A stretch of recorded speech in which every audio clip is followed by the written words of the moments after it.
కేంద్ర ప్రభుత్వం సిఏఏను నోటిఫై చేయడంతో ఇప్పుడు కూడా ఒక కొత్త వివాదం చర్చకొచ్చింది. దీంట్లో అంటే ఎన్నికల ముందు బీజేపీ ప్రభుత్వం ఏదైతే ఉందో దాంట్లో మోడీ ప్రభుత్వం ఈ సిఏఏని ఎందుకు నోటిఫై చేసింది అనేది అయితే ఇప్పుడు పెద్ద వివాదంగా మారింది. అయితే ఇంతకు ముందే రామ మందిరం కానీ అంటే అయోధ్య రామ మందిరాన్ని కానీ ఆర్టికల్ 370 రద్దు కానీ వీటన్నిటినీ కూడా ట్రిపుల్ తలాక్ వీటన్నిటినీ అమలు చేసుకుంటూ వచ్చిన మోడీ ప్రభుత్వం ఇప్పుడు సిఏఏని కూడా అంటే 5 ఏళ్ల నుంచి 2019 డిసెంబర్ 11న పార్లమెంట్ ఆమోదం పొందిన సిఏఏను ఈ మొత్తం కూడా ఇప్పుడు అమల్లోకి తేటం అనేది కూడా ఎన్నికల కోసమే ఇదంతా తెచ్చామనే ఒక చర్చ జరుగుతుంది. అంటే అసలు సిఏఏ వల్ల ముస్లింలకి ఎలాంటి నష్టము లేకున్నా కూడా ముస్లింలకి నష్టం జరుగుతుంది అనే దాన్ని చర్చకు తీసుకొస్తున్నారు. ఇదంతా కూడా వివాదం చేస్తున్నారు అనేది బీజేపీ వాదనగా ఉంది. అప్పుడు సిఏఏ అనేది ఇప్పుడు 2014కు ముందు వచ్చినంటే ఈ 3 దేశాల నుంచి పాకిస్తాన్, బంగ్లాదేశ్, ఆఫ్ఘనిస్తాన్ ఈ 3 దేశాల నుంచి 2014 డిసెంబర్ చివరికల్లా లోపు వచ్చిన శరణార్థులు ఎవరైతే ఉన్నారో వాళ్ళకి భారత పౌరసత్వాన్ని కల్పించే ఒక వెసులుబాటే ఈ సిఏఏలో వస్తుంది. కాబట్టి ఈ సిటిజన్షిప్ అమెండ్మెంట్ యాక్ట్ అనేది మొత్తం కూడా ఎవరికీ కూడా నష్టం చేసేది కాదు. దీనివల్ల కొంతమంది అంటే ఈ శరణార్థులుగా వచ్చిన వాళ్ళకి ఈ లబ్ధి చేకూరుతుంది అనేది అయితే ప్రత్యేకంగా బీజేపీ వాదనగా ఉంది. అయితే ఇదంతా కూడా ముస్లింని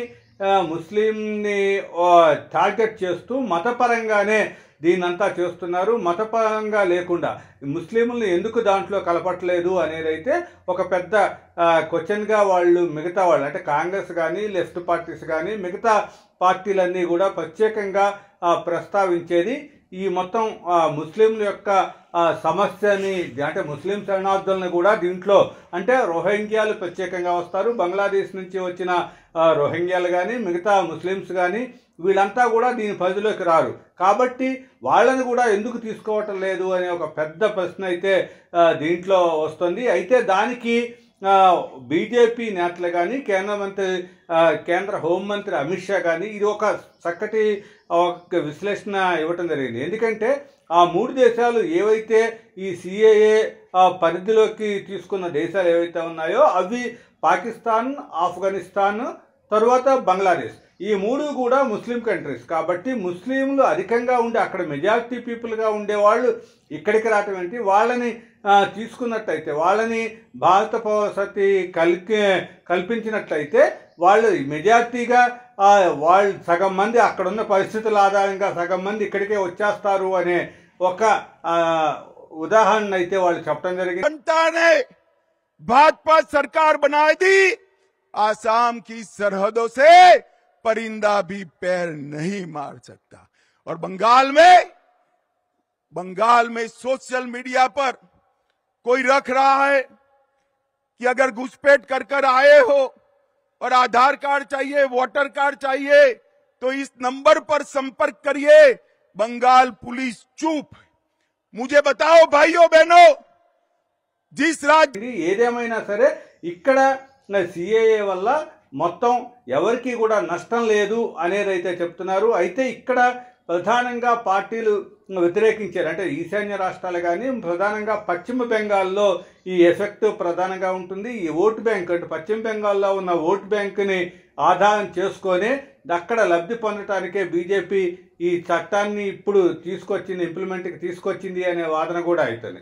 అయితే దీంట్లో చూసినట్టయితే 2014 చివరి వరకు దేశానికి వచ్చిన వాళ్ళు 5 ఏళ్ల గడువులు ఇంతకుముందు భారత పౌరసత్వం పొందాలి అంటే ఎవరైనా సరే 11 సంవత్సరాలు ఇక్కడ ఉన్నట్టు చూపెట్టిన తర్వాత వాళ్ళు అప్లై చేసుకోవడానికి అర్హులుగా ఉంటారు.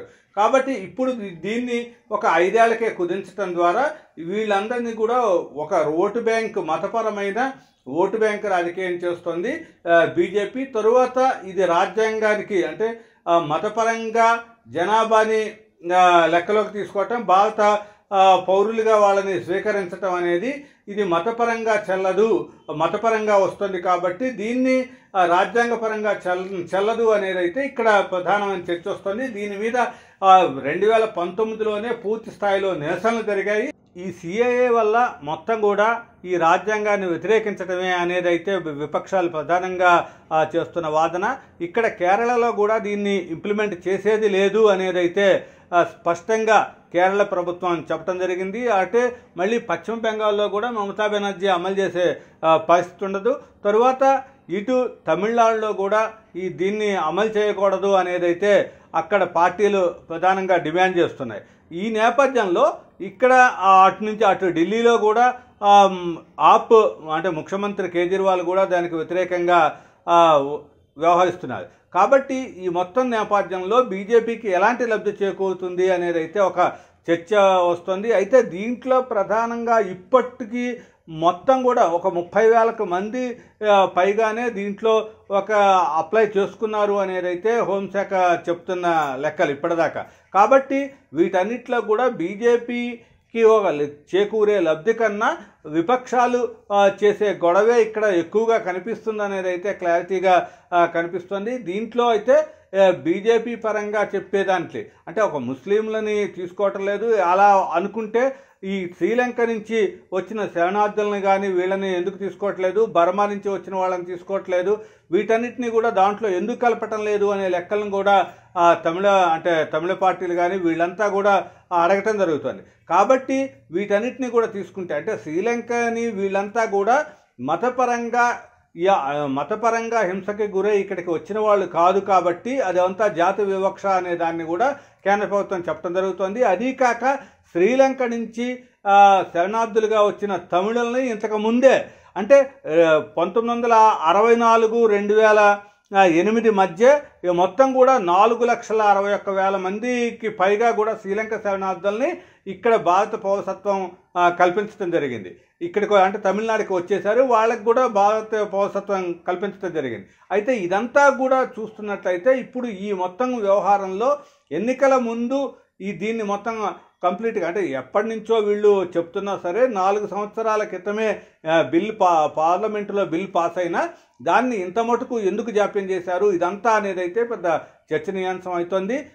అయితే దీంట్లో ఒక సూక్ష్మంగా చూసినట్లయితే మిగతా ప్రధానంగా ఉండే సమస్యలు ఏవైతే ఉన్నాయో అవి పక్కదావ పట్టడానికి ఎలక్ట్రల్ బాండ్లు కానీ వీటన్నిటినీ కూడా సమస్యలన్నింటినీ పక్కదావ పట్టించడానికి మళ్ళీ ఒక ఎన్నికల ముందు ఈ మతపరమైన ఒక వివాదాన్ని తీసుకొచ్చి లబ్ధి పొందటానికే బీజేపీ ఇదంతా చేస్తుందని విపక్షాలు విమర్శిస్తున్నా సరే ఇదంతా కూడా దానికి సంబంధం లేదు, ముస్లింలకు వ్యతిరేకం కాదు, మిగతా జనాభాకి కూడా సంబంధం లేదు అనేది అయితే బీజేపీ క్లారిటీగా చెప్తోంది. అది ఈ మొత్తం కూడా సిఏఏ వెనక ఉన్న కథ.